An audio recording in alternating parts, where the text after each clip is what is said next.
Call 1-888-FARMERS to switch, and you could save an average of $470 on your auto insurance. That's a lot of money in just a few minutes. With savings like that, you could be lounging on an impractical amount of ornate and overpriced throw pillows you bought for your couch. But you won't, because you're better with money than that. That's why you're calling us in the first place. Call 1-888-FARMERS to get a quote today. We are farmers. Bum, bum, bum, bum, bum, bum. Based on average nationwide annual savings survey data July to December 2020. Underwritten by Farmers Trucker Fire Insurance Exchanges or affiliate. Products not available in every state. Hey y'all, welcome to another episode of the Hardy Wrestling Podcast with your girl Stephanie Hardy. Thank you so much for listening to this podcast, and just know if you're new here, welcome and thank you for joining the ride. And if this isn't your first time listening, thank you for sticking around. So in this special episode, I'm going to talk news and gossipish, and there's a lot going on. And then I'm also going to have a Black History Month highlighting Teddy Long, the first Black authority figure in the WWE as a general manager, but his career started years ago as something completely different. And I also have a special discussion with Sir Wilkins of the Jobber Tears podcast. So stay tuned, chill out, and listen to this new episode of the Hardy Wrestling Podcast.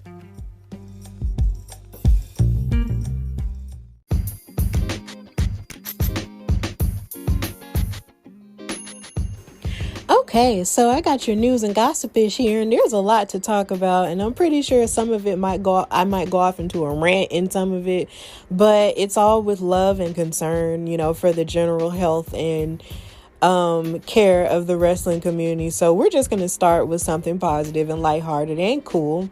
So Bow Wow expressed this week that he wants to join WWE after his last album. So he tweeted a few days ago that he was looking, he said, "Now I know this might sound crazy, but after I drop my last album, I will focus on TV and film and joining the WWE because it's been a lifelong childhood dream to wrestle in the WWE." And it got a lot of people's attention. There were a lot of people who were booking him in fantasy matches, like the Angle podcast. Shout out to them. They were booking him in a fantasy match with Bad Bunny at WrestleMania. Even he himself was, having Twitter interactions with different wrestlers, like members of Lucha House Party, saying if he wants to, learn some Lucha stuff, that he would actually be down to learn with them. And just all kinds of different interactions where people were booking him in like tag team matches. He wanted to go for the tag team titles with Rey Mysterio and stuff like that. He even posted a picture of himself when he was a kid holding a title. Like, it was really like the cutest thing on the planet. He even had a weird interaction with T-Bar from Retribution because T-Bar, I think, said something about Like Mike sucking, and then he said, no, Like Mike is one of the greatest movies of all time. And I'm like, look, where's the lie? Because I still watch Like Mike to this day. In fact, I have like 3 favorite Bow Wow movies. It's Like Mike, Roll Bounce, and Lottery Ticket. Those are 3 of the strongest Bow Wow movies. I feel like a lot of the time we have a tendency to I don't want to say look down on Bow Wow, but I think we kind of underestimate how much he gave to us culturally during the 2000s. And then when it came to his acting ability, it seemed like he was really on a good high trajectory, because Roll Bounce was it was a comedy, but it was also a fairly dramatic movie too. So he did a pretty good job with that. And then with Like Mike, I mean, you can't really go wrong with that movie. It's like one of the best basketball movies of all time. And then Lottery Ticket was really funny too. So I feel like when it comes to people like Bow Wow, who are wanting to sort of branch into wrestling, he's just another one of these rappers, who wants to, start off in wrestling and stuff, between Snoop Dogg and between Bad Bunny right now. It's just the coolest thing to watch, take place. I'm still manifesting Cardi B one day. We're still manifesting that. And I did see a rumor saying that she was supposedly in talks with WWE. So we'll see what happens with that.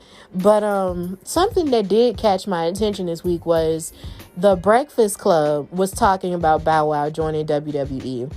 And y'all know the only time it feels like, depending on who you are, depending if you do listen to the Breakfast Club on the regular, they'll talk about WWE off and on, like when it has to do with, like The Rock, or if it has to do with like a celebrity or something. But they really don't talk about WWE like, say, Hot 97 with Ebro in the Morning, what Peter Rosenberg would do. So shout out to them.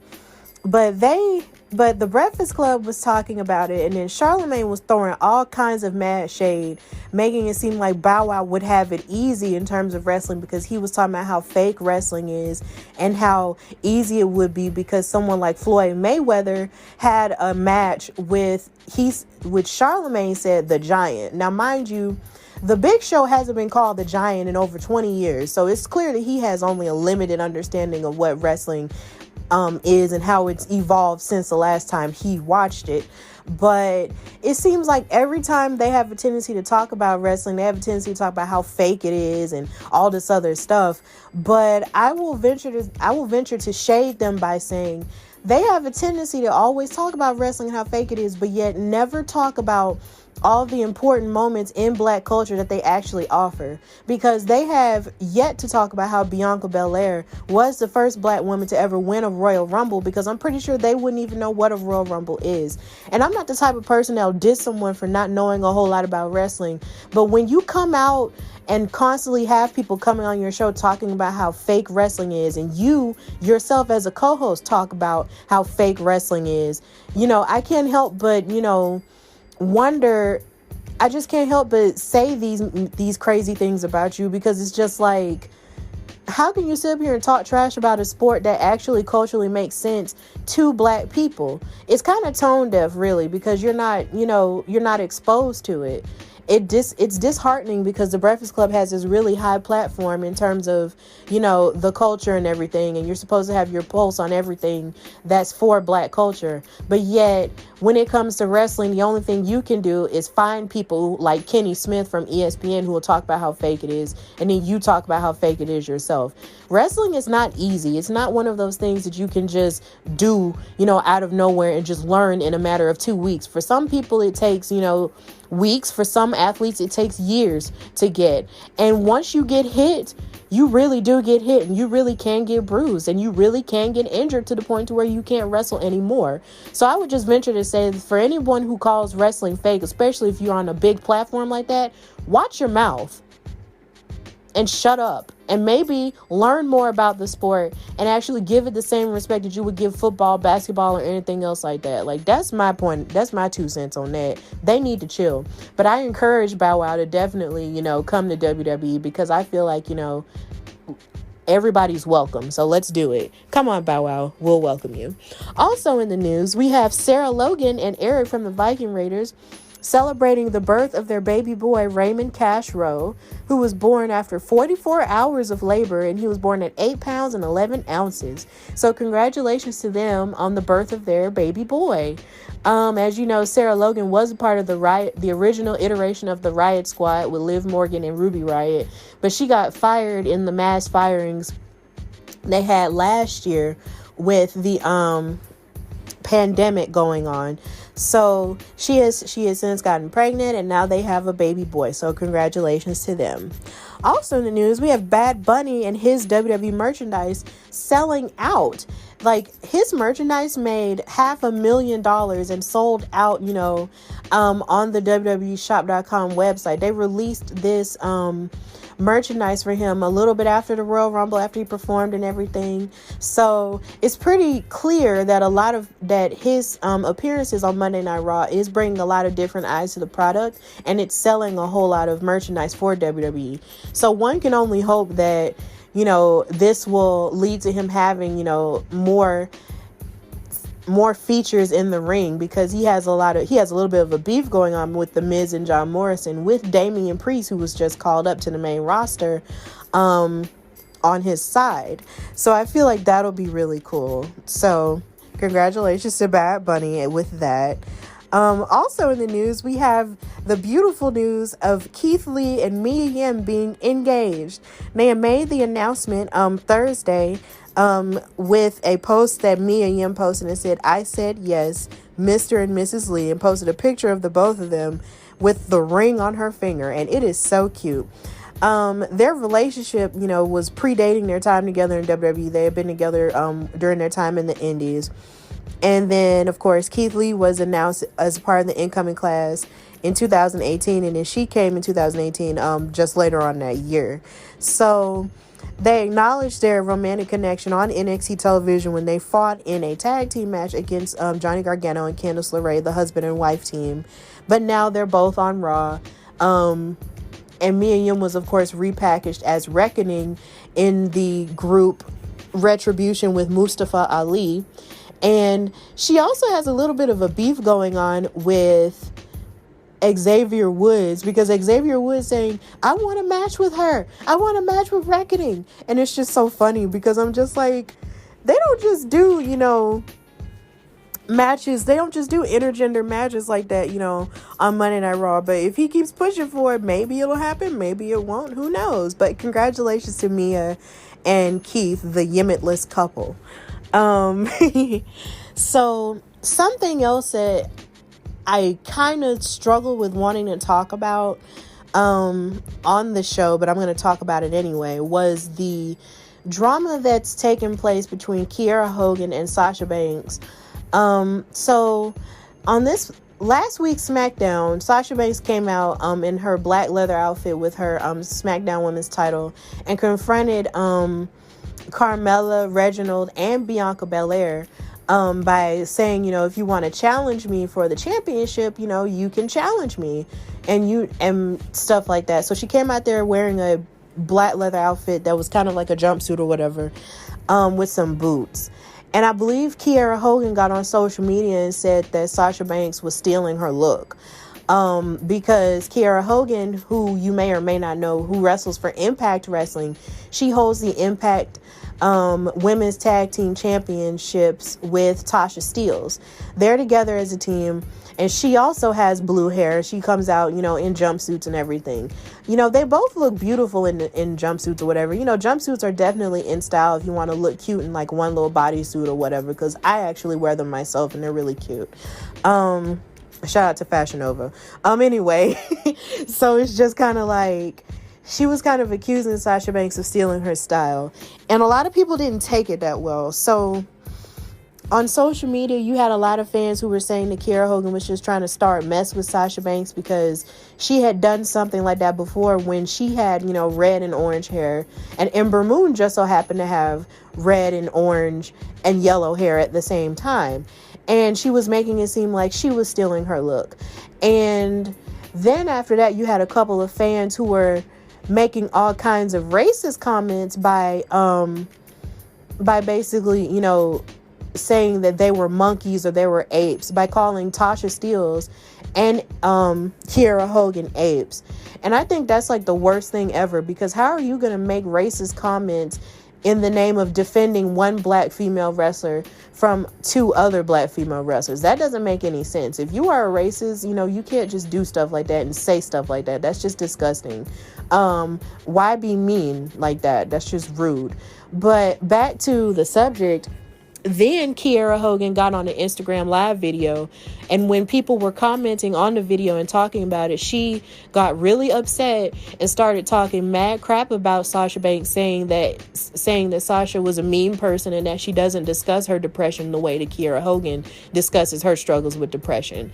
And that's where I kind of got turned off, because no one has to talk about their depression publicly, because to be honest, Sasha Banks is a private person. She doesn't really address a whole lot of different things because, sometimes it's just best to keep stuff close to the chest, because people can take information and sensationalize it and lie about it. That's the part of wrestling journalism that a lot of people just don't take into account. We can take one thing and then spin it to mean about maybe 10 different narratives that might not even necessarily be true. And she has a right to be private. And as far as stealing a style is concerned, I mean, no one truly has a grip on owning a specific style or even a specific hair color, because at the end of the day, when you're out there wrestling, no one cares specifically about how your hair looks. Now, mind you, if your hair is cute, I'm going to say your hair is cute. If your outfit is cute, I'm going to say your outfit is cute. But ultimately, we're there to watch you wrestle. And at the end of the day, when it comes to your legacy, no one's going to care about what your hair looks like. They only care about what you did in terms of wrestling impact, and no pun intended, but in terms of wrestling impact, and also in terms of what you offered, in terms of athleticism. No one cares about that. So why are you caring so much about this? Like, I love you. Like, I am rooting for every Black female to succeed in wrestling. But when you do messy stuff like that, it's just kind of like, chill. Yeah, because I just feel like there are so few Black women, in wrestling as it is. And there's so many glass ceilings that we have to crack and break in half and all of that. How can we break all these glass ceilings if we are not united together? Like, if we're picking each other apart based off of small things like that, then how are we ever going to succeed as a community in the wrestling landscape if all we're doing is tearing each other down?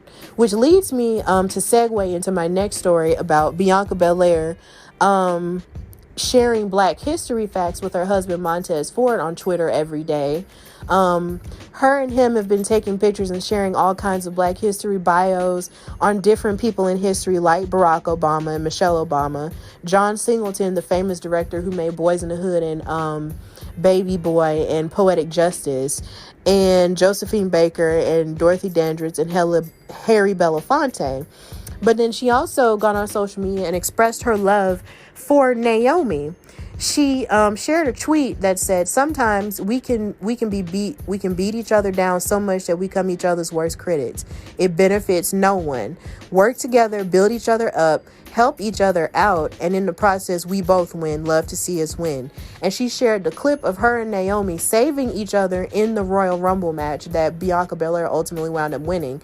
But it was really important to me, and it resonated with me, to see these two Black women helping each other stay in the match as opposed to being underhanded and getting rid of one another. And then Naomi responded by saying, "I can't find the words to express what it means to have you here.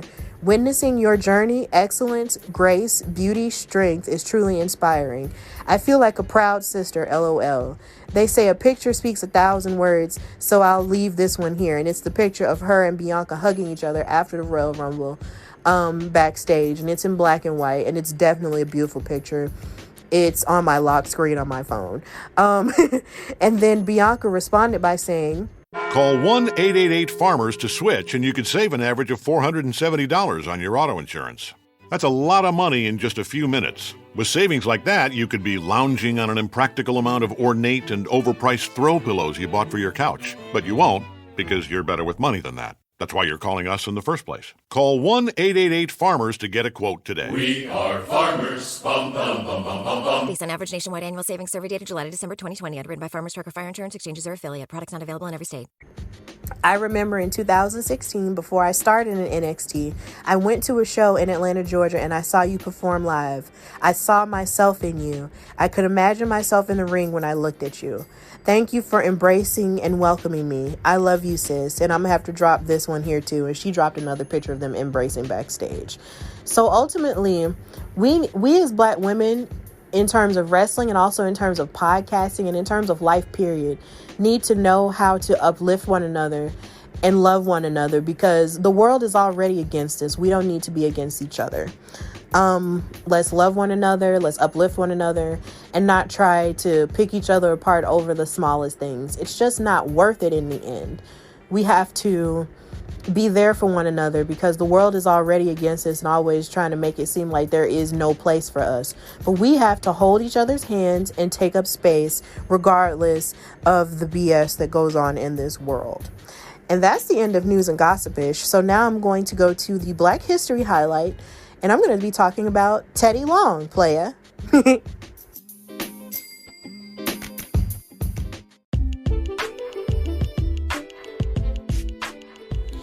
All right, so in this Black History Month highlight for this week, I'm going to talk about Theodore Teddy Long. He was born on September 15th, 1947, which means he's a fellow Virgo. Hey. And he was born in Birmingham, Alabama, which means he's a fellow Alabamian. Hey, double hey. He started as an errand boy and then became a member of the ring crew and was promoted to referee in NWA's Jim Crockett Promotions in 1985. And then in 1989, he became the replacement referee when Ricky the Dragon Steamboat won the NWA Championship. He even had a run as a heel referee before becoming a heel manager for the likes of Doom, which included Ron Simmons and our recently departed Butch Reed in WCW, Johnny B. Bad, One Man Gang, and the Skyscrapers in the form of Sid Vicious, Dan Spivey, and Mean Mark Callis, who would go on to become The Undertaker, Too Cold Scorpio, Ice Train.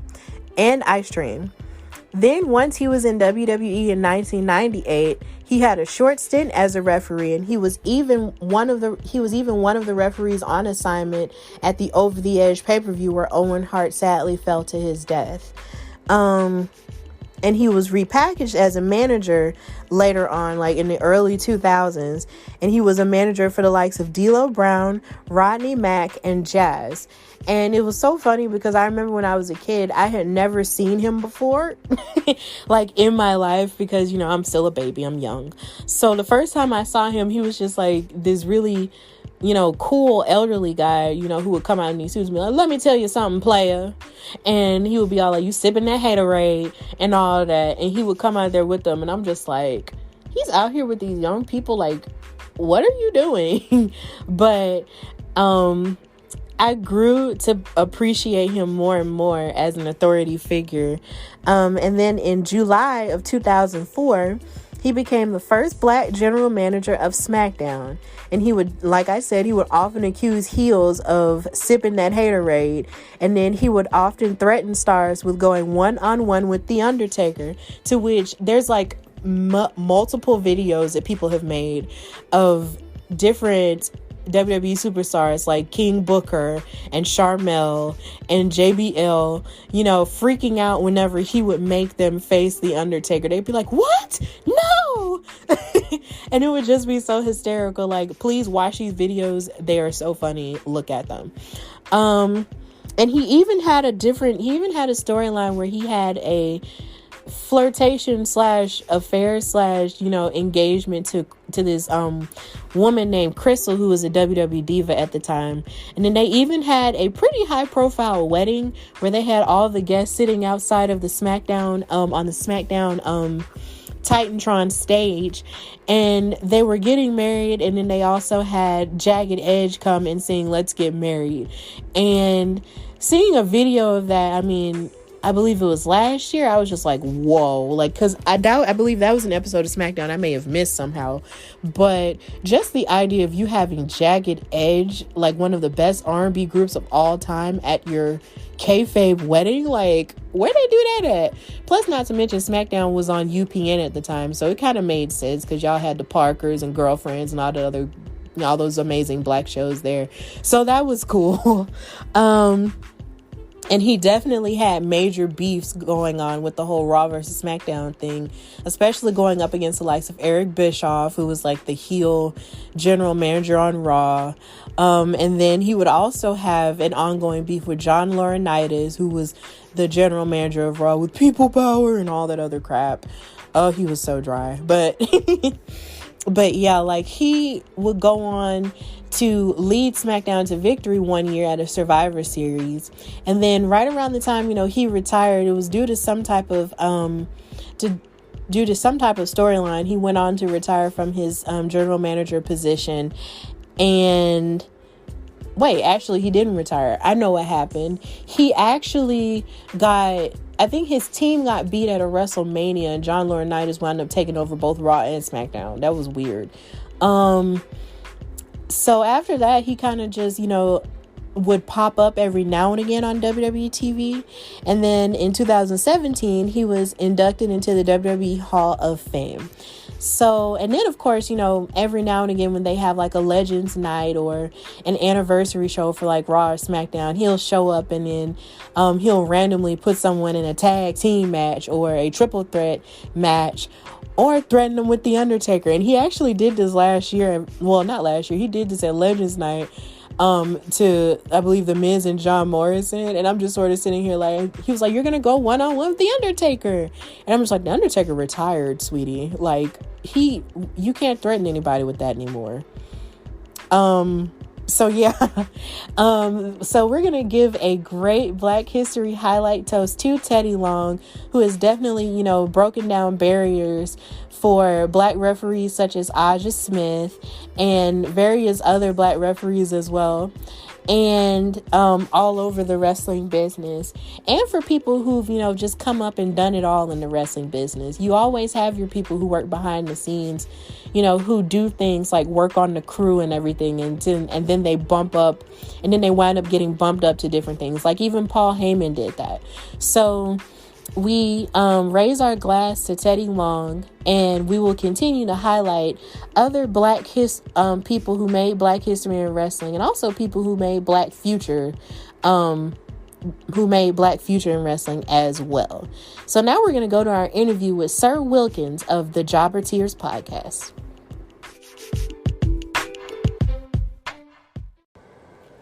Okay, so I was sitting with my friends one day and they asked me, Stephanie, how do you record your podcast? And I said, with the Anchor app on my phone. And they were like, are you serious? I'm like, yeah, it's that simple. It is absolutely free. There are creation tools that allow you to record and edit your podcast right from your phone and your computer. And it will distribute your podcast for you so it can be heard on Spotify, Apple Podcasts, Google Podcasts, and many more.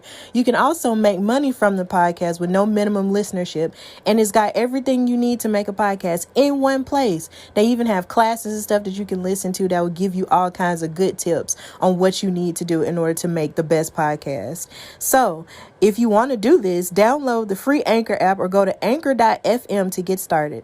That's anchor.fm, or download the free Anchor app to get started.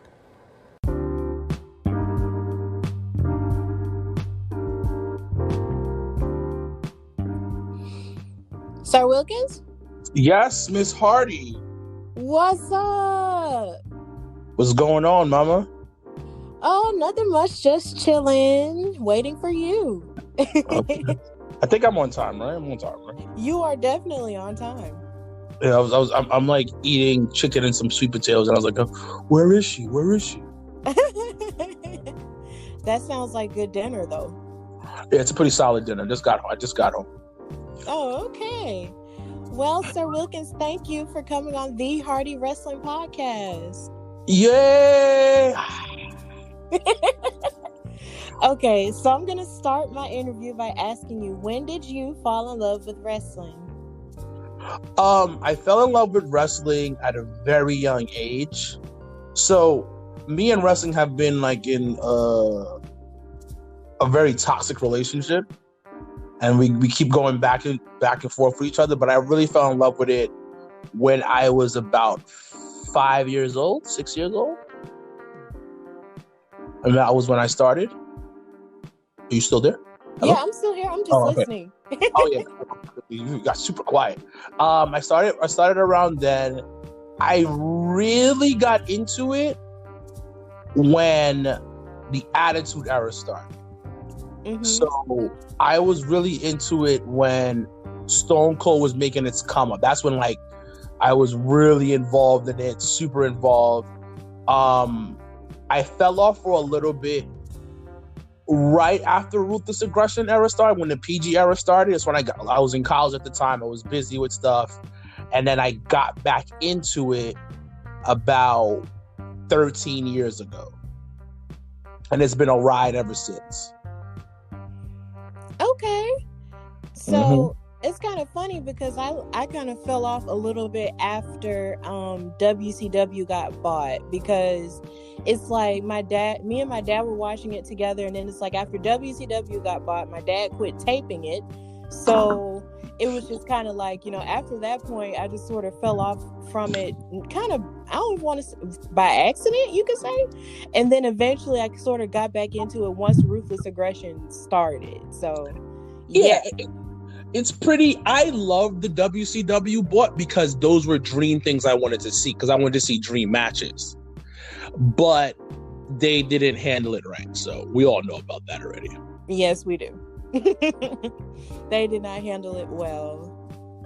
Yeah, so okay, cool. All right, so how did you and Mr. Black sort of embrace it as like a fandom in both of your lives? Because something that Janelle did mention, shout out to Janelle from HR, she did mention how the both of you are actually brothers. So how did it sort of manifest, in his life as well as yours, and how did you, stay with it together? So we grew up very close. Like we shared the same room. We watched TV together. We did a lot of stuff together growing up. To a point, it was kind of annoying, especially when you're trying to become your own person. Mm-hmm. We were attached to our mom's hip the entire time we were growing up. So we watched it for a long period of time together, like up until Ruthless Aggression era started. Yeah, we were watching it right then because we had the games. SmackDown versus Raw. We had just Bring the Pain. And Here Comes the Pain. Those games. So we were playing it for a while. When we moved out of our parents' house, we separated because we had separate lives and everything. He really stuck to it because I think he had fell into a depression, and it really helped him get out of it. Me on the other hand, it was just I was like, oh shit, I haven't watched this in a long time, and then we came back together to do the podcast. Kind of by accident, actually. But wow, okay. Yeah. By accident. So I kind of want to drift away from that component and ask you, like, when did you know you kind of wanted to pursue it as a career? Because I did notice that you are a personal trainer, and I also noticed that some of your conversations on the Job is Here podcast, you've talked about how you're training to be a wrestler. So when did you know you want to pursue it as a career, and how does it sort of feed into what you actually do for a living? So when it comes to the rest, to actually like learning to wrestle and training and everything, it's been something I always wanted to do. So this is how I work. I want to do something, I'm going to do it. We'll see where it goes. Mm-hmm. So that's when it comes to the training for wrestling part. When it comes to my actual job and my actual like shoot job, we're using wrestling terms now. Look at us. It just plays hand in hand because I make my own schedule, so I can do what I want to do. So when training is over and I can graduate from training and I start like actually taking bookings and everything, I have a more of a fluid schedule where I can like maneuver better. You know what I mean? So it helps out a lot. And then also wrestlers have to stay in shape. So I work at a gym, so it's a lot easier for me to stay in shape and look decent in the ring. You know what I mean? Mm-hmm. Yeah, so it does work. It just works hand in hand. And then I love wrestling, and I also, besides wanting to always, get in the ring and do things, I also want to learn the other side of how wrestling works. Because us as fans, we talk about it, but none of us have experienced it. Right. And you always watch, and one thing I'm about is getting my hands and feet and getting my hands dirty with something that I'm talking about. I get fully involved in it because it helps me better understanding and better articulate my point of view because I have firsthand experience. Like some of the best announcers and analysis on sports networks are guys who used to play the sport. Right. So that was another major a reason of why I decided to pursue it as well. Okay, so who would you credit, for training you in your wrestling journey? Right now I'm being trained by Amazing Red. For people who don't know, he's a TNA legend of their X division. Mm-hmm. He's also, I would say, the godfather of modern day wrestling style. So that's who's training me right now. And he's trained some of the best people. Like he's like, I remember the first time I heard his name was like in an interview that Sasha Banks had, I believe with Sam Roberts, and I was just like, I wonder who that is. Because Yeah. I hang on to everything she says. So it's just kind of like, you know, when she said that, I was like, I wonder who that is. And so it's kind of cool that you brought him up, you know, as the person who's training you. And Yeah, he's at, I was there when she was at the school. right. Yeah, super.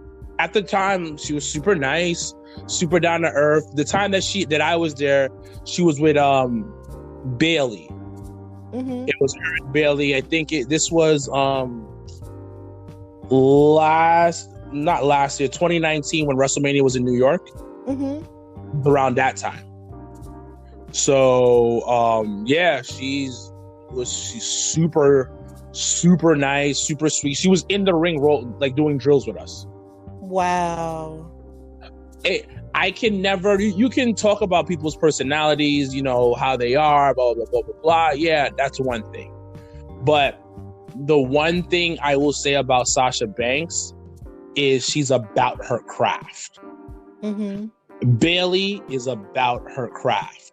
And Amazing Red did help Ronda too. Because really? Sasha told Ronda about Red, and then Ronda was there. Wow.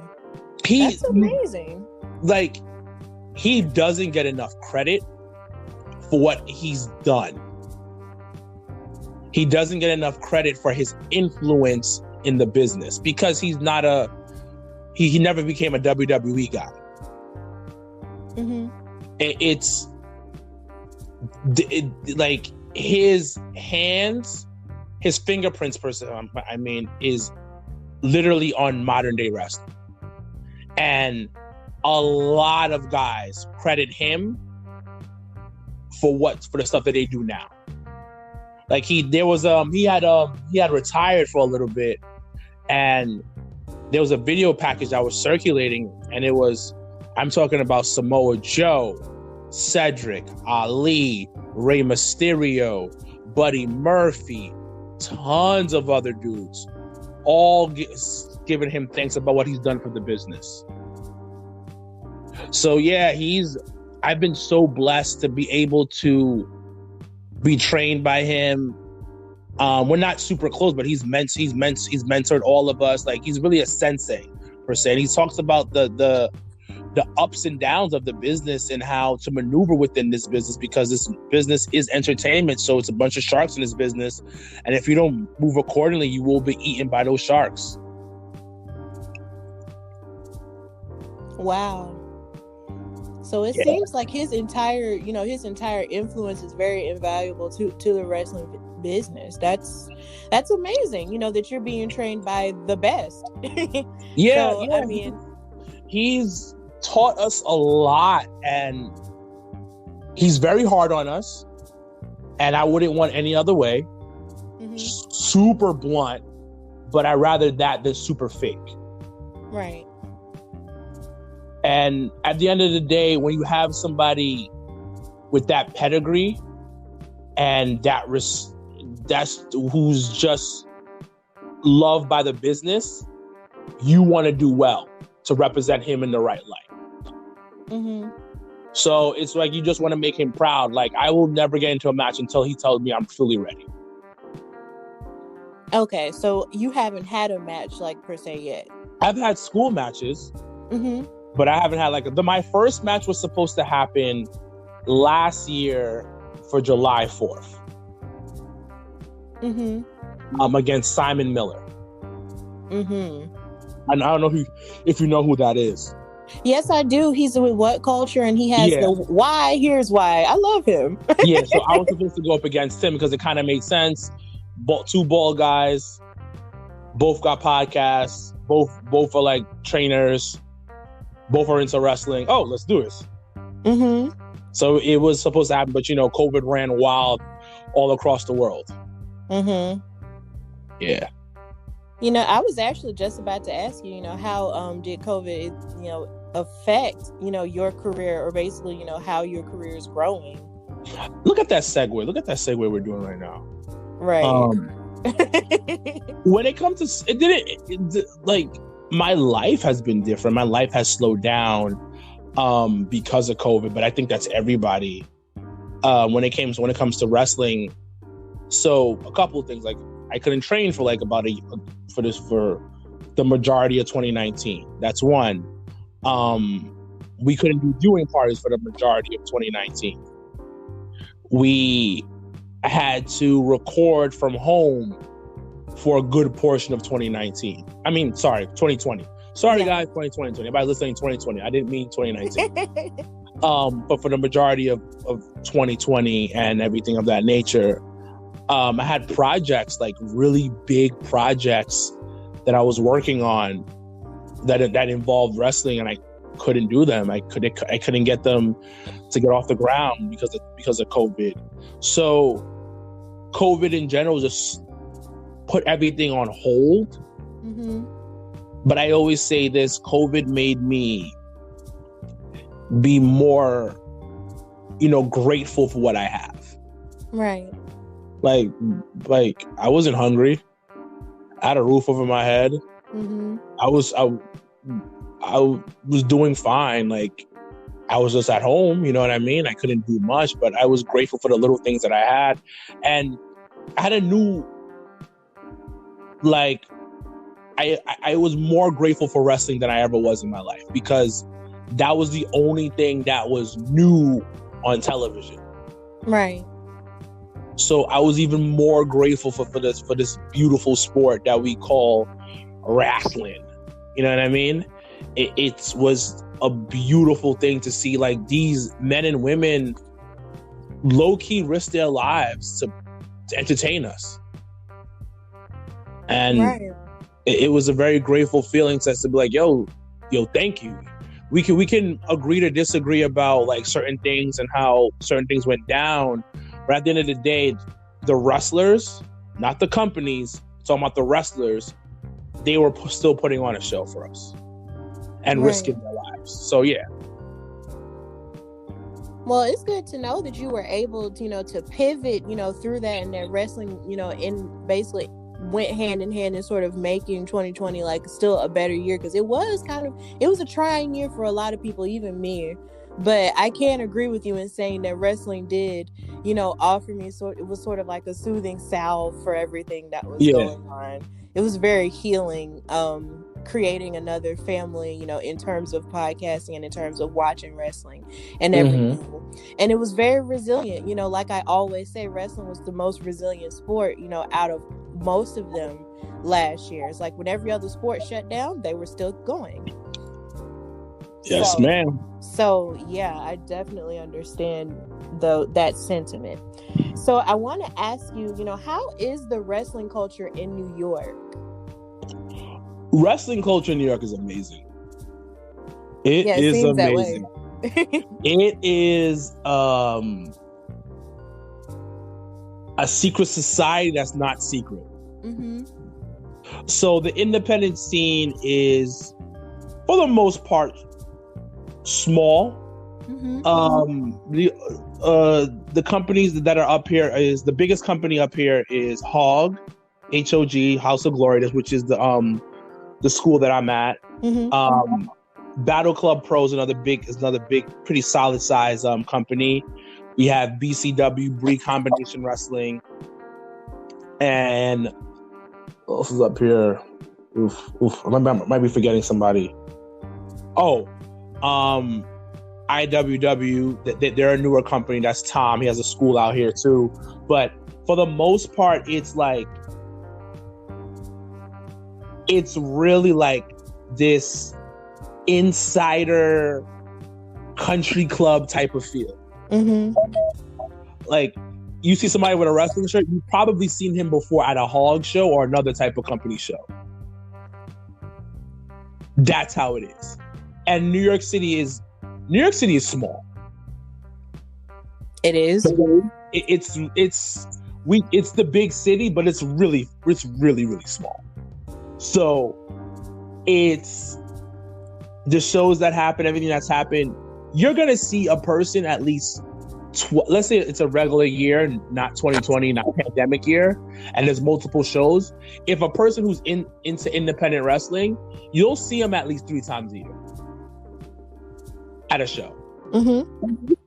And that's just what it is. And it's so beautiful to have that. And then there's like the even more secret society of like Hispanic and Black wrestling fans. Like it's even deeper in that, and it's beautiful. It's now that you asked that question, I didn't even ever really think about it. And I was like, it's a beautiful, beautiful community. Wow. It's so funny that you said that New York is small, because in my mind, since I'm from Birmingham, I never thought of New York as small. So every time you see it in the media and everything, they make it seem like it's bigger than life. Like if you go there, you've made it. Like that's how it looks. Don't get me wrong, it is bigger than life, but think of a small person but with a big personality. Mm-hmm. That's what New York is. It's a small person with a huge personality. That it's that person that walks into the room and like they're in there. That's what New York is. Okay. Mm-hmm. That sounds fun. All right. So, have you made any type of inspiration for a wrestling character in the event that you are ready to wrestle? Honestly speaking, I had a couple of ideas. I was thinking like a mob boss type of thing. Like I was thinking New Jack City. Oh wow. Like that type of thing. But then I was thinking maybe I could go for a podcaster, because people always make fun of me at school about it. But then I was gonna let my girlfriend figure it out, because she's really good at that. Mm-hmm. Like she's really good at like helping people with their gimmicks. She helps a lot of industry people with their gimmicks. Mm-hmm. And so I was gonna let her like figure it out when I start continuing training and everything. Okay. But it's been but I have made some kind of thoughts about it, because I don't want to do this typical stereotype of like a big strong Black man. Right. So I want something new, something fresh, and something different. But I'll think of something as the time goes on, because right now I'm trying to figure out how to like make sure my moveset is right, and I know what I'm doing in the ring. Right. Because the gimmick you'll come up with a gimmick the first time around, and by the time 5 years in, it's gonna be a completely different thing. Right. Because you grow and evolve as you get better in the ring. So to answer your question, technically, no, not really. Okay. I think it's cool that you said that you wanted you kind of have your girlfriend to try to come up with that for you. She's good at what she does. She's good. I can genuinely say she's good at what she does, and I've seen it firsthand. I've seen what she's done for other independent wrestlers. Mm-hmm. So I trust her enough for her to figure things out. That's beautiful. I mean, she's beautiful. Yes, I'm rooting for you guys super hard. Thank you. I really am. I remember the first time I saw her, I thought she was a wrestler.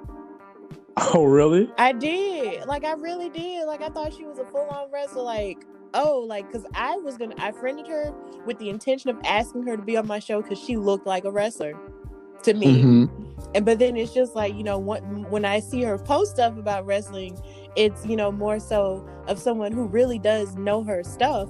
But I found out later she's not a wrestler, and I'm just like, oh, okay, well, that's cool too. I mean, she can still come on the show. I don't mind. I'll ask if she wants to be on. She's really shy about stuff like that. She's like, I'd rather be behind the scenes. I was like, well, you have a big personality. Why don't you just get on the show and do something? Okay, I mean, well, I don't want to make her uncomfortable, but if she does, no, she'll be fine. Once she opens up her mouth, the first question you ask her, "Hi, how are you?" She's gonna spill it all out. Don't worry about it. Okay, like if she ever wants to come on, then I'll have her on then. Like, seriously. Yeah. Okay, so I'm gonna switch gears and ask you more about stuff in the podcasting atmosphere. So, what inspired you to create a wrestling podcast? You know, and how did you get Mr. Black and Janelle from the HR to participate as hosts? So, the Job and Tits podcast came from a very we're gonna show you that we can do this type of place. Mm-hmm. So originally I was with another group of people. So okay, this I told this story a million times, but I feel like I always forget it. So about it's going on 9 years now. About 9 years ago, almost 10 years ago, I started doing WWE pay-per-view viewing parties. Mm-hmm. So for people who probably ask me, what the fuck is that? Can I curse? My bad. Sorry. It's okay. You can. It's happened so many times. Okay. So I gotta get better. So people who are asking, what is that? It's basically like you go to a Super Bowl party at a bar, but I did ones with WWE pay-per-views. Mm-hmm. And I started doing them about 9 years ago at a semi-small bar called Highland Park on the east side of New York City. Started doing that, and for about a year or two, I was doing it by myself. I meet this guy. He's like, yo, let's work together because I have a Facebook group and you're doing these parties. Let's come together as a team and we could like make these things even bigger. Mm-hmm. So things grow. We start doing the parties. And I think at this time we're about 5 years in, maybe 6 years in doing the parties, doing the viewing parties. And we were at a place where we wanted to add more stuff to this Facebook wrestling group.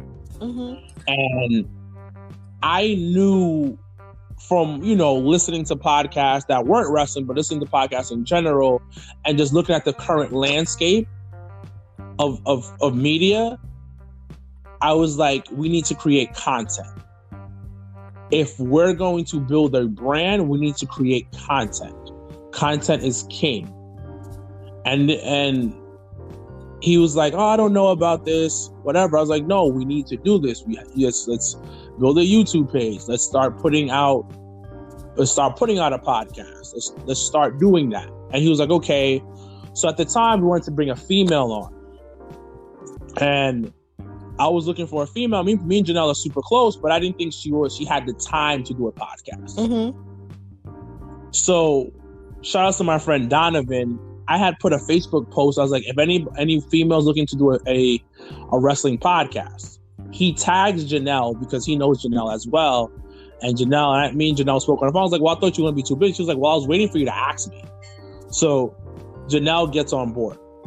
Now, this is where my brother comes in. So originally the podcast was Janelle, the guy, and I doing the podcast. And then one day the guy goes on vacation to Puerto Rico. Mm-hmm.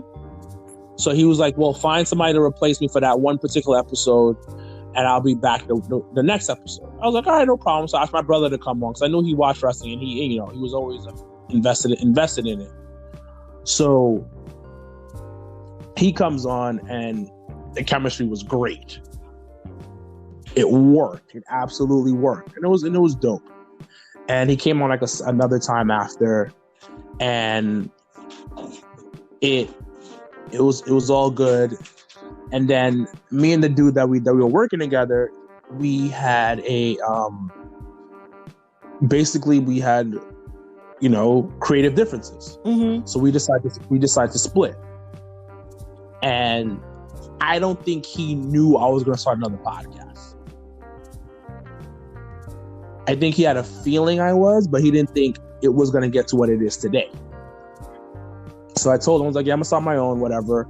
And then I called my brother, and then I called Janelle. Janelle knew about the whole blow up, the whole breakup between me and him. And then me and Janelle was like, I'll do it for you. I'll do it with you. I'm just going to do it because, as a favor, basically, to me. My brother was like, yo, I got nothing else better to do. I'll do a podcast with you. So we sat down at a local bar with my friend Leo. Now Leo's super important because he's the main reason why I started. Leo was our old camera guy, and I had somebody, shout outs to them, Eye Pokes and Head Chokes. They have a podcast. It's my boy Alex. He asked me to come on to be a guest. And I hit up Leo. Me and Leo didn't know each other that well, but I hit him up. I was like, hey, I need some content for my Instagram page. Can you come with me to when I go shoot this podcast, and you take some pictures and, you know, record some videos for me? I'll pay you in dinner. Leo comes with me.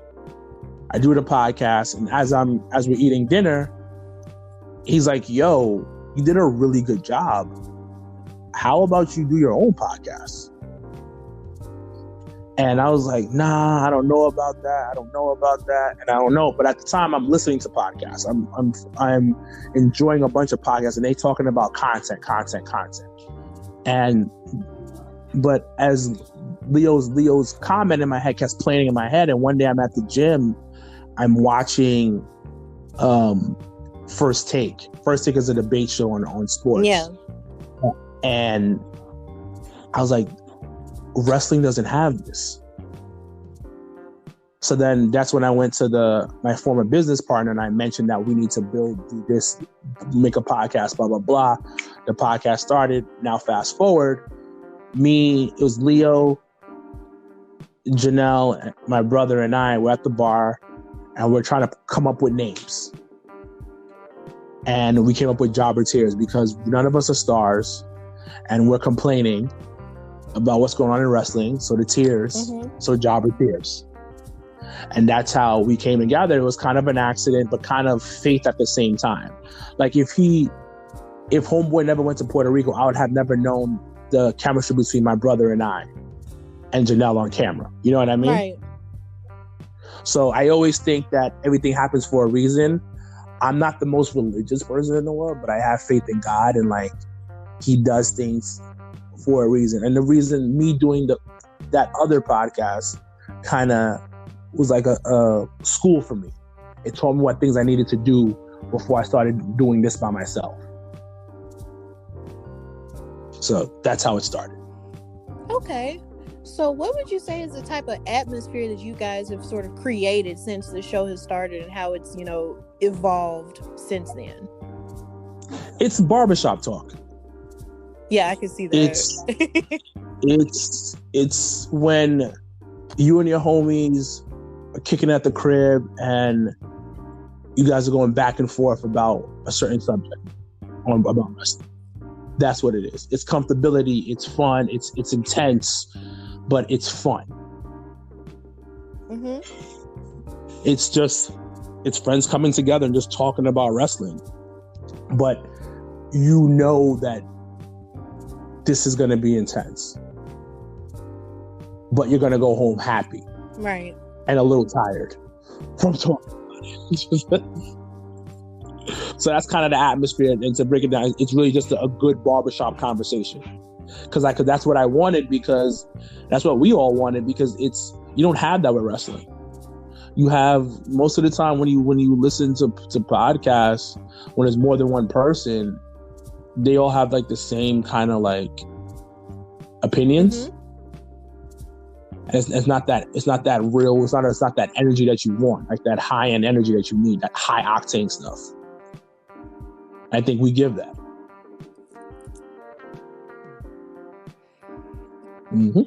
Yeah. So that's the kind of energy that we give out there. Yeah, I can definitely say the first time I saw it, it really did remind me of First Take, because I had never really paid it that much attention before until me and my boyfriend got together, and he really loves ESPN. Like, he keeps it on. Yeah. So the first time I really paid any attention, it was just like these two dudes yelling at each other, and all it did was remind me of high school, where all the boys were sitting at the table arguing about sports. And it was just the funniest thing, you know. To me, it would be the funniest thing, because they would say some of the most animated things I'd ever heard in my life. So it's just kind of like once you take that attitude and then you put it on First Take, it's like boom, you got like money. So it's cool that you adapted that into the Job and Tears podcast, because it's really nothing like it. It's amazing. Yeah, it's the me and my brother are both intense people, so it just worked, and I knew First Take for wrestling was something that wasn't around. Obviously, there's been other people who've tried to do the same thing, but it's not the same thing that we've done. Right. Because I keep an eye on the landscape of wrestling, and we're more of a debate show than anything. Mm-hmm. Yeah. Okay. So that's how I feel of it. Yeah. All right, so I'm going to ask you, and this is something that Janelle told me to ask you, and Mr. Black as well. What is the most out of control or surprising thing to happen on the show to you? Because she told me, a story, and it was pretty funny. And then what's so funny was you guys released a video about it. And it had to do with Sonny Kiss and how you guys called him beautiful. And she was just like, whoa. So, so what would you say is the most out of control or surprising thing that happened on the show? I think it would have to be that one. Because everybody always mentions that, like, yo, what the fuck? and the thing is, me and my brother are so, so comfortable with our sexuality that we said it, because the dude is literally beautiful. Mm-hmm. The dude's not handsome. He's beautiful. And the nicest person in the world. I've met him numerous times. One of the sweetest men I've ever met in my life. Wow. Just generally, warm spirit. Super fucking nice. And I think that one clip was like, what? Because my brother was like, yeah, he's beautiful. Yeah, he's real beautiful. Janelle was like, excuse me? So I think it would have to be that one. And one time we had this is one of our favorite guests, Chiseled Adonis, on there. And he was telling us how he has his content on Pornhub. Right. And we were all like, what? And he was like, yeah, it's nothing X-rated. It's just my regular commentary stuff on Pornhub. And we were like, wow. Really? And it just took us all by storm. Like, yo, what the fuck? But I think it would be those two moments for me personally. Yeah, that. I remember because my boyfriend also watches Chiseled Adonis, and that was how I got exposed to him. And it's just he goes through so much trouble with with social media sometimes when it comes to his content. And it makes me mad because I'm just like, leave him alone. So it's just he has to find all kinds of creative ways to put his content on there. So it's just kind of okay, however he makes it work, I admire him for making it work how he does. So yeah, because it's hard. You know how it is. Putting out content is hard. It is. My Sundays are spent cutting up clips for multiple podcasts and making sure they come out at a certain time, figuring out what my coffee talk episodes are going to be about. Yeah, it's a lot. Yeah, it is. So I get it. Yeah. So, when did you realize that the Jobber Tears podcast was bigger than you?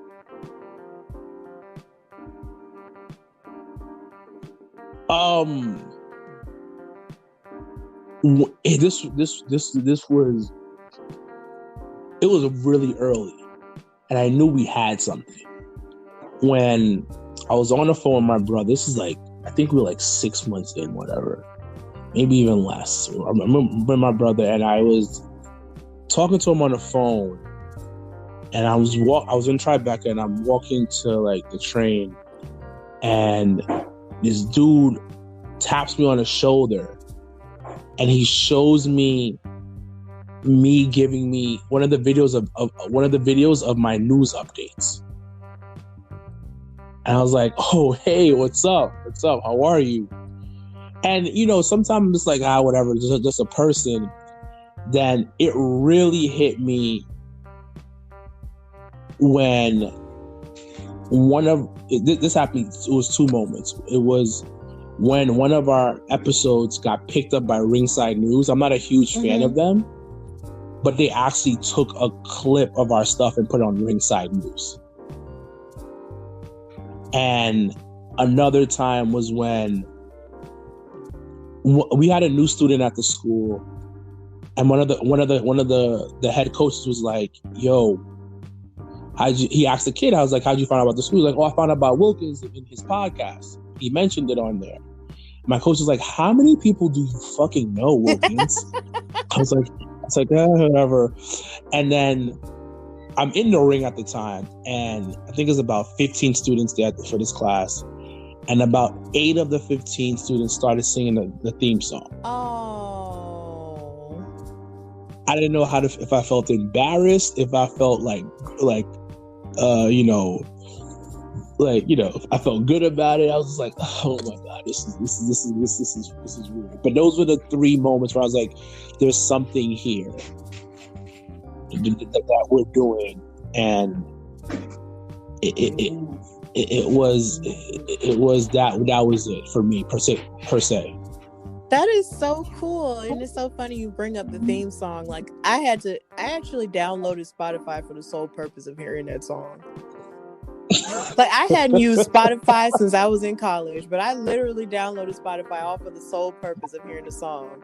It's great. It's great. Like, it's like a song that you could just bang for no reason in your car because it just hits so hard. Like, I love it. Yeah, Monteezy, he blessed us with that, and shout outs to him. He got his podcast on the WWE Network now. So yeah, it was a blessing of him doing that song for us, and I love it. We have a remix. I'm not releasing it until March because I got some stuff that we're gonna put out come March, but so that's what I want to release it with the remix. So look out for that. Okay, and you said Monteezy has his podcast on the WWE Network. Is that Swerve City? Oh, yeah. Okay, cool. Yeah, he's the one that Monteezy was from Swerve City podcast with Isaiah Scott. He was the one that did our theme song, and it was a blessing. It's a fucking amazing song. I remember me hitting him up about it, and I was like, "Hey, I'm looking for you to do a theme song, blah, blah, blah, blah." He's like, "What do you want exactly?" And I was like, "Yeah, well, I just wanted you to talk about certain things." Because once again, I was going off First Take and how their original theme song, Lil Wayne, was. And I was like, I like how they did it with that. I want to do the same thing with ours. And he did his own little thing, and then he just knocked one out. And I was like, this is perfect. Yeah, it is perfect. It just fits the entire atmosphere of the show and the personality of the show. It's great. So what I want to ask you now is basically, who has your favorite guest been in 10 years? Like, who's been your favorite guest? In the past 3 years since we've been doing it, oh man, we had some great guests though. I wouldn't say favorite, but I have a top 5. Yeah, can go I do ahead, that? do a top 5. So it's not in order. Chisel Adonis, AD, Burying Smarks, Saul Guerrero. How many did I do? That's 4, right? So you just got one more. Leo Rush, and honorable mention, Nicholas Martin. So Nicholas Martin is not a wrestler. He's just a fan and a great supporter of the Jabba Tears podcast. Like, you can't ask for nobody else to be so good to your brand. Nicholas is he's a friend now, and one of the dopest people I ever met, and he supports us. And I love Nicholas. And we had him on the show because he just always showed us love. He was like, yo, come on. And he's such a good person. So I know he's not like a celebrity or like a wrestler, but he's a celebrity in our world. So I had to mention him. He's not in the top 5 or the 5, but he's definitely like a mega honorable mention. He's like, you know, tied for number 5 if we were gonna like, you know, rank them. But yeah, the other people that we had, like Leo Rush, his interview was like really edgy per se, because he really opened up about a lot of stuff that he was going through at the time and what he went through with WWE. The Saul Guerrero time when she came on, she once again was just open and just showed all different parts of it. Who else did I mention? I said AD, my boy AD. He's just a wrestling fan. But that conversation was so extra barbershop talk. Like, we really got him. I think we argued about which is the best type of ginger ale. Schweppes or Canada Dry. Oh, wow. Chiseled Adonis. Many reasons why he was so good, because people who have bigger brands sometimes don't promote your stuff when you have them on. But he fully promoted when he was on the show. And he fit right in to what we were doing. And those types of guests you gotta love. Like, where things aren't awkward, where you kind of gotta, like, you know, walk on eggshells when talking to them, where they just fit right in like a glove to the conversation. So those are the best ones that we've had. All my favorite per se. Okay, so since speaking of top 5, I want to ask you, who are your top 5 wrestlers, male, female, or non-binary? As of right now, as of today, February 9th, my top 5 stands as this. It is The Rock, Razor Ramon / Scott Hall, Shawn Michaels, Bailey. She just got into my top 5. And last but not least, The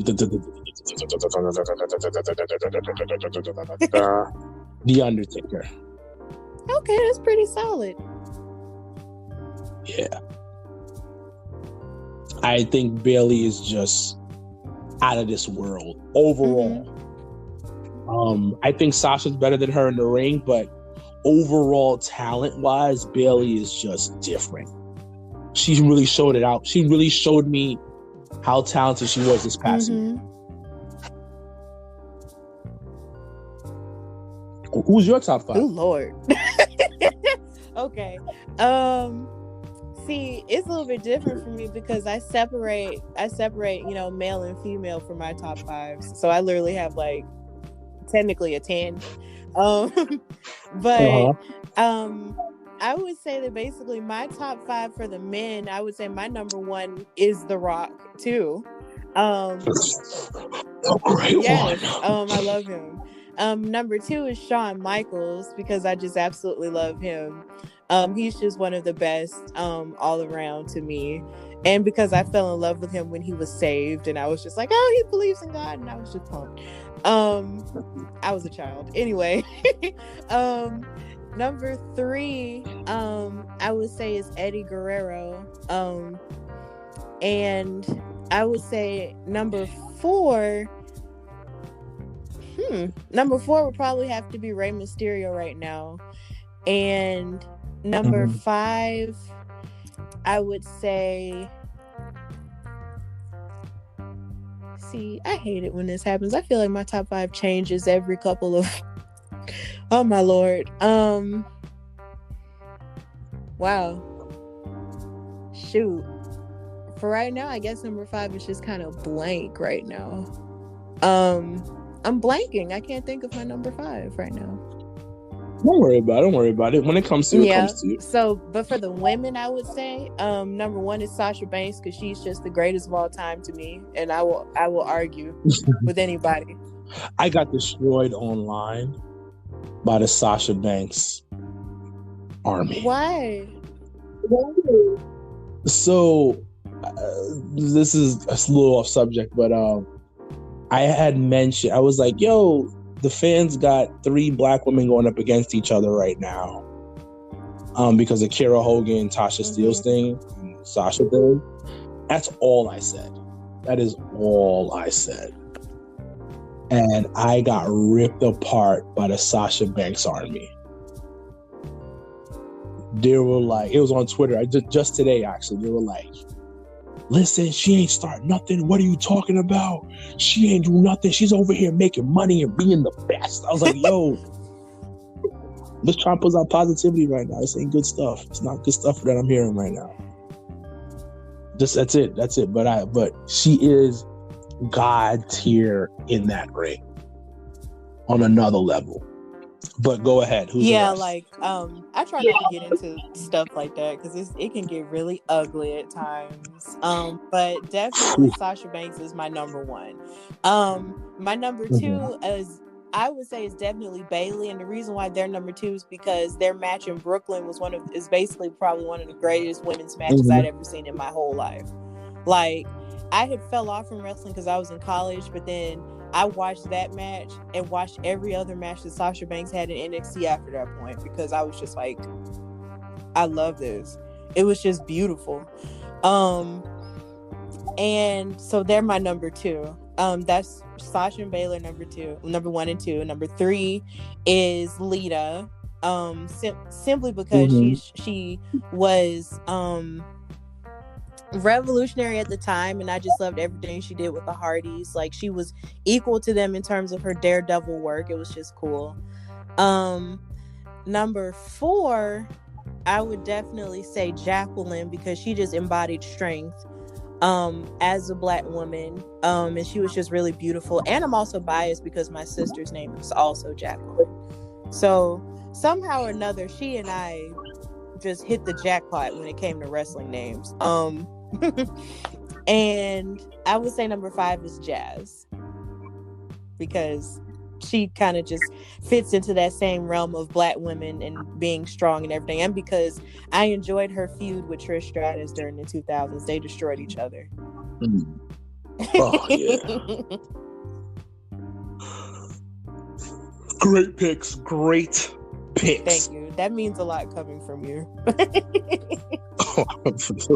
that means a lot coming from you, because it just does. Just know that it really does. Oh, thank you. Appreciate it. So, if you were ever given the opportunity, would you wrestle for a mainstream promotion like WWE, AEW, or Impact? It depends on the contract, but if I had to choose off name value, I would do WWE. Because WWE as a wrestler, let's say for instance I get signed, right, and I get TV time. I get enough TV time. I win, and let's say I don't even win the WWE title. I win like the Intercontinental title or the other titles that they have, like the US title or something. But I get TV time. That exposure is God tier level, top notch. So let's say I decide to leave, I can go anywhere else and make a ton of money because I've been exposed, because my brand has been exposed to the whole world. So if I had to choose, I'm picking WWE. Well, that's the name value in itself. Yeah, that's definitely a good choice.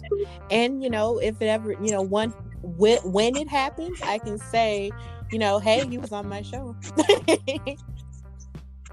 Yeah, yeah. And I'll glad you do another interview. Oh, definitely. But then who knows? We might be on there together. Bro, you never know. With the way I'm trying to set up my life, we might be on there together, and I might be interviewing you there. Why not? Yeah, why not? Let's speak that into existence right now. I think it's right. So, how do you feel about the state of wrestling in a positive way right now? I think it's growing. I think it's at a place where for a long time it wasn't growing because there was one major company. I think now it's growing, and also the independent scene is giving people so much more opportunities and there's so much more exposure. There's so many negative things that can be said, but if you look at it like from a positive standpoint, when COVID slows down and when 2022 comes around, but before COVID was around, you had a second big major company around. Then you had the independent scene where people didn't have to go to WWE or AEW and could still make a quality living just working the independent scene. So when things open back up, growth will happen. And then now we're also seeing a whole lot more Black men and women performing on a high level. So there has been major growth in professional wrestling. Yes, you know what I mean. Definitely. It's grown culture-wise, it's grown money-wise, it's grown on every level. Yes. That's a really good answer to that. It's growth. Growth is beautiful. Yes, it is. So how important is it to you to be a great representation of Black content creators and wrestlers?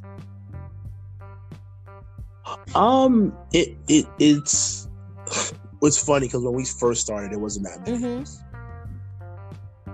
We started about 3 years ago, and it wasn't that many Black podcasts. So it's an honor that you say that. I don't think I am, but it's an honor that you say that, and I really appreciate it, because at the end of the day, like, you want to hear from people that look like you.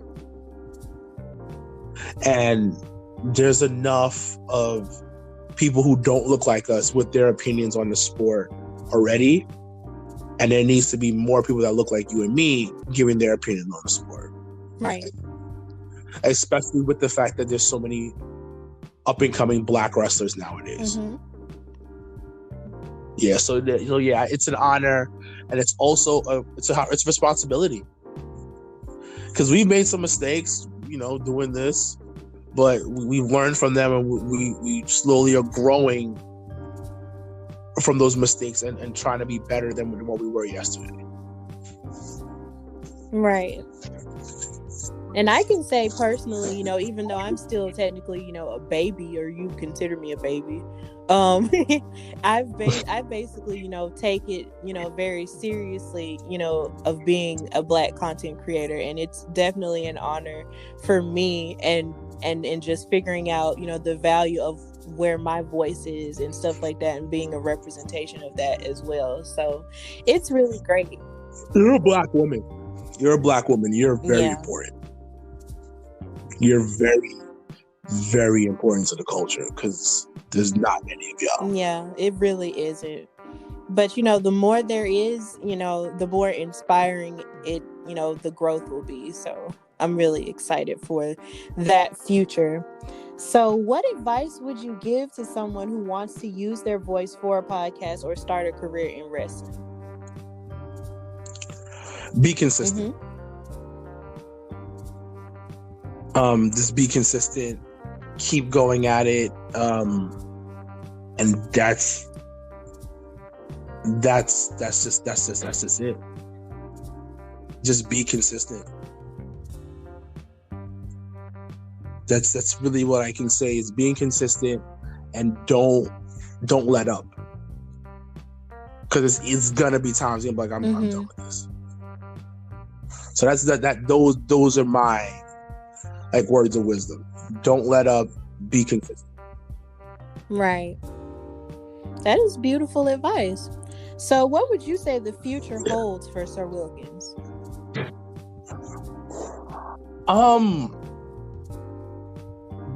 Bigger things, bigger platforms, the brand going to another level.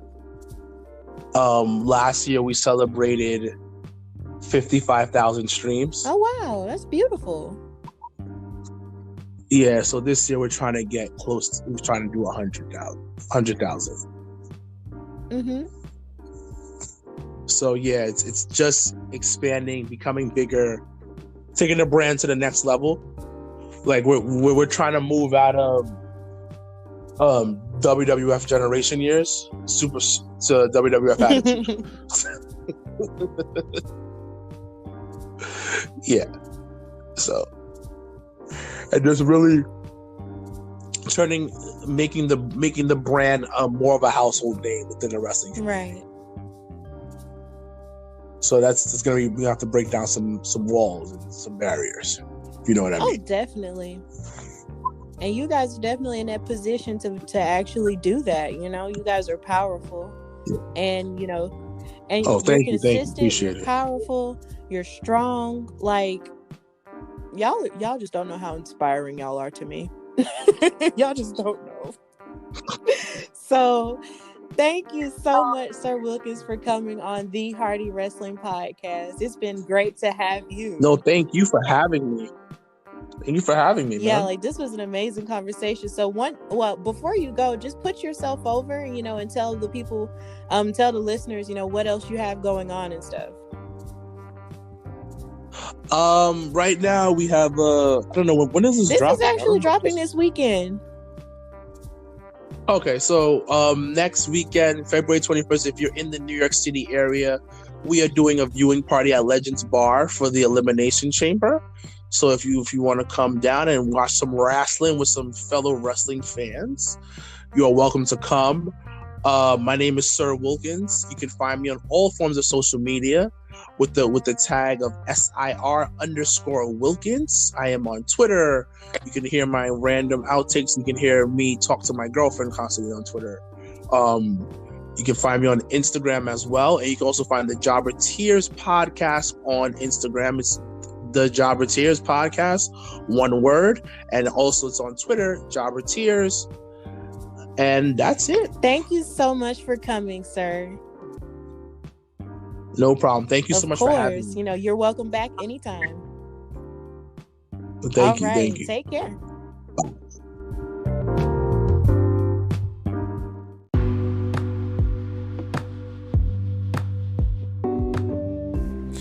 All right, so thank you for listening to this show. I want to thank Sir Wilkins of the Jobber Tears podcast for coming on my show. It was such an honor and a pleasure to talk to him about all things wrestling. So if you want to check out the Jobber Tears podcast, you can listen to them on all social platforms where you can get your podcasts. That's Apple Podcasts, Google Podcasts, I'm sure iHeartRadio, and different places where you can get your podcasts. Definitely SoundCloud and other places. They are absolutely amazing. And then next week, I'm actually going to have the third co-host of the Jobber Tears podcast, Mr. Black, on there as well. So thank you for listening to my show. As usual, you can listen to the Hardy Wrestling Podcast on iHeartRadio, Spotify, Apple Podcasts, Google Podcasts, and on YouTube. And you can also follow me on Instagram at Hardy Wrestling Podcast and on Twitter at Hardy WrestlePod.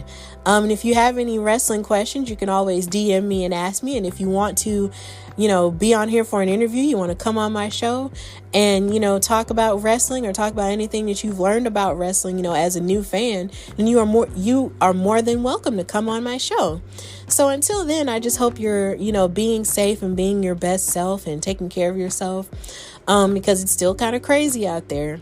So I just hope you're being your best self and just, believing in your dreams and making everything manifest. That's a good thing for you. And just, being the light of the world, because there's so much darkness going on. So I just hope you're being the light of the world. So until next time, this is Stephanie Hardy of the Hardy Wrestling Podcast. Bye, y'all.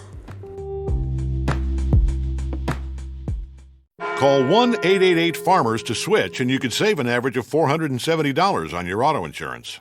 That's a lot of money in just a few minutes. With savings like that, you could be lounging on an impractical amount of ornate and overpriced throw pillows you bought for your couch. But you won't, because you're better with money than that. That's why you're calling us in the first place. Call 1-888-FARMERS to get a quote today. We are farmers. Bum, bum, bum, bum, bum, bum. Based on average nationwide annual savings survey data July to December 2020. Underwritten by Farmers Trucker Fire Insurance Exchanges or affiliate. Products not available in every state.